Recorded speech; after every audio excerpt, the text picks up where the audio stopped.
Hello, welcome back to another Sims 4 video. Today is a witchy cabin in the woods, or at least that's the vibe I was going for. I think I captured it pretty well on the inside. There wasn't much I could do on the outside though, because I really was just going for a sparse cabin in the woods feel. It is in Glimmerbrook, so it's sort of a woodsy world. The only thing that kind of throws it off is that all the lots in Glimmerbrook have these fancy walk-ups to them, which I don't understand. Can someone explain that to me in the comments? Because I don't understand why every lot, with the exception of the one community lot, the one lot that is designated specifically as a community lot, with the exception of that one, all the other lots have these fancy walk-ups to them. I never did understand that. But anyways, once I get all the trees in there, it does give it a cabin-ish in the woods vibe to it. So I sort of accomplished that. Did I mention already that I was going for sort of dark and mysterious vibes? It was super, super gloomy the day I built this. It was so incredibly dark outside that it almost seemed like it was nighttime or going to be nighttime really, really soon in the middle of the day. And so I kind of wanted to recapture that feeling in this build, and so I went with a lot of dark everything. The other idea that I had in my mind, like the story behind this build and the witch that lives in it, is maybe they're a former 90s emo kid and they kind of live alone in the woods where they don't want to collect a lot of stuff and have a lot of clutter, but they don't necessarily clean either.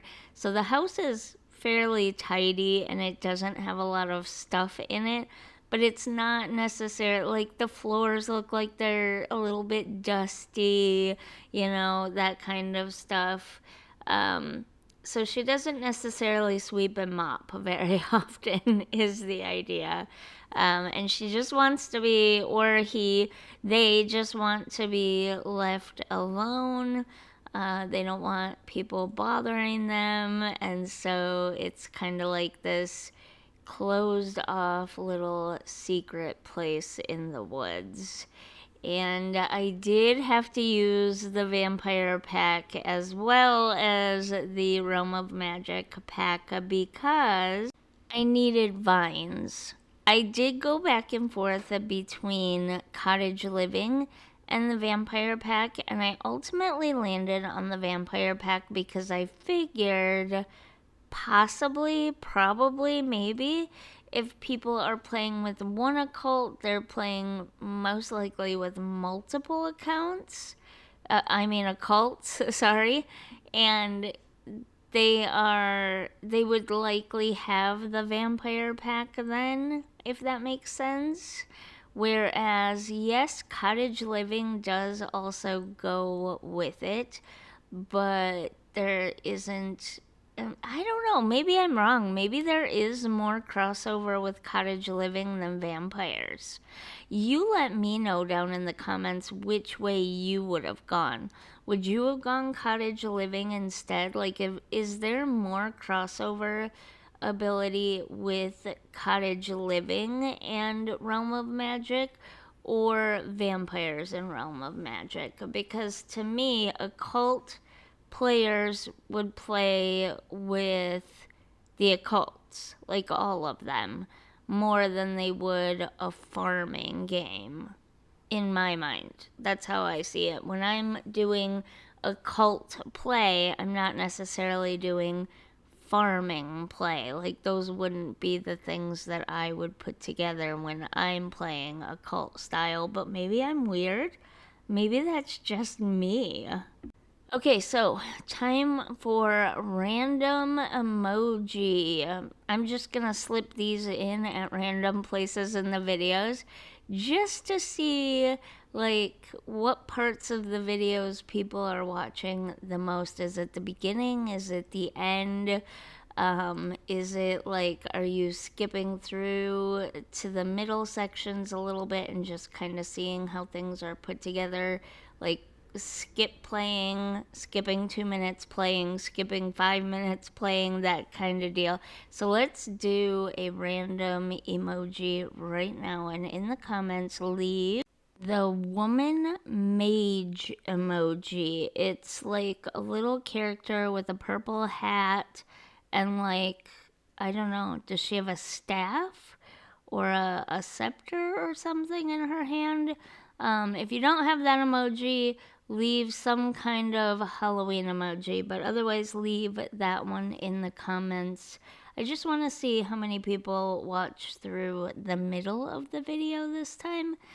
But yeah, that's kind of in my mind the vibe, and then the story behind this cabin, or I mean this witch's hut. And yes, I did in fact paint the ceilings. Paint the ceilings?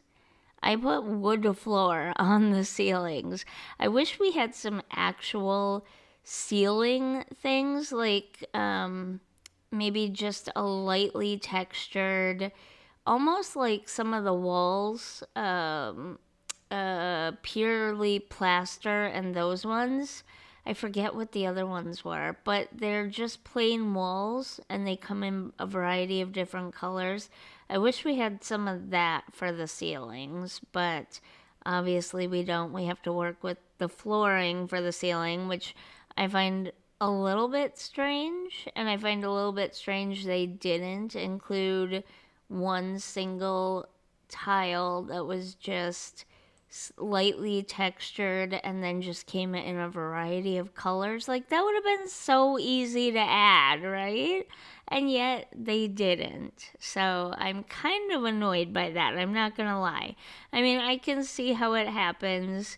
There were so many other things to focus on in Horse Ranch, and this was probably just a little bonus feature they threw in there because they didn't know where else to put it, and so they didn't even think of it. I can understand how it happens, but I'm still annoyed by it. Like, really annoyed by it. Again, with the kitchen here, like I mentioned earlier, I decided not to super clutter everything up.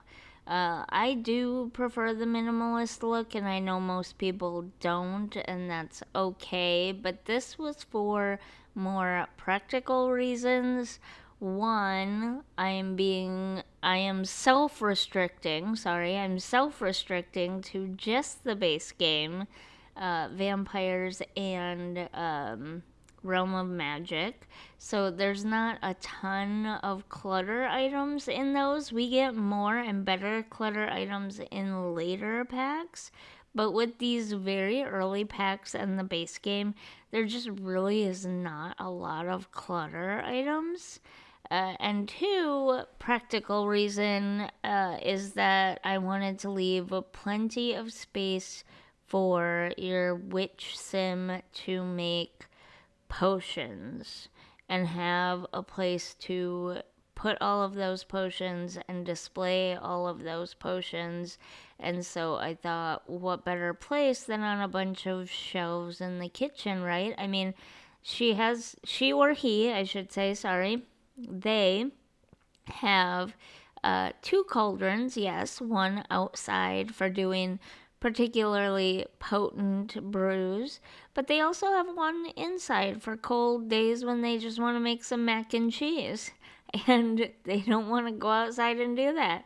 So, I thought shelves for potions, good idea. Let's go with it. And it kind of kills two birds with one stone because we don't have a lot of clutter anyways. So, there you have my reasoning for that.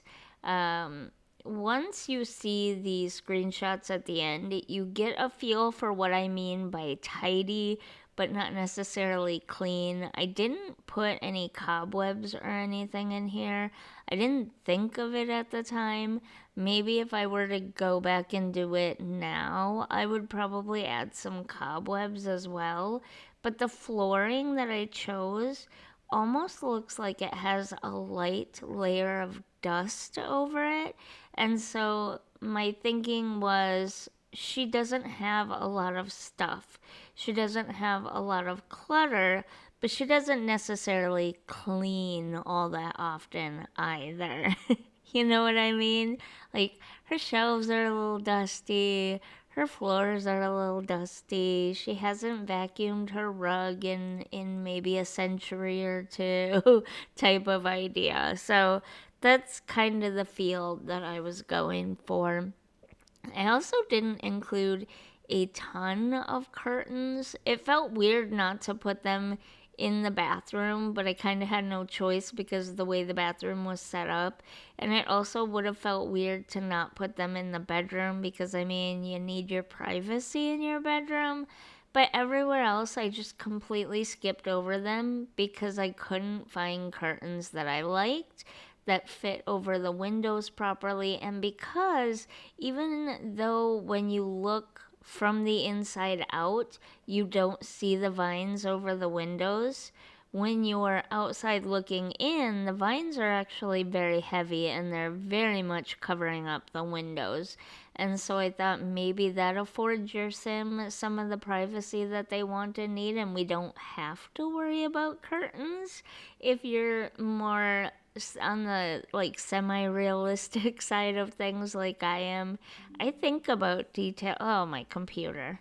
I think about details like that sometimes, just because I do tend to be a more realistic builder, not a fanciful or mystical or sci-fi or any sort of build, just very grounded in boring old reality. Does that make sense? I hope that makes sense. And we are very much coming up on the end. Pretty much done here. I hope you enjoyed this build. It's if you have other packs, feel free to clutter this up and change the witch's personality all you want. I was keeping it simple so that it could be used by the most number of people. That's why I was restricting the number of packs. Hopefully you enjoyed it though anyways. And here you get to see what it looks like. I chose this particular like angle because it made it look most like it was deep into the woods. So yeah, it gave that vibe, and I like the dark, gloomy vibes of the inside of it. I think it fits perfectly with the mood I was going for. If you enjoyed this video, don't forget to like and subscribe, and I will see you in the next one. Bye for now.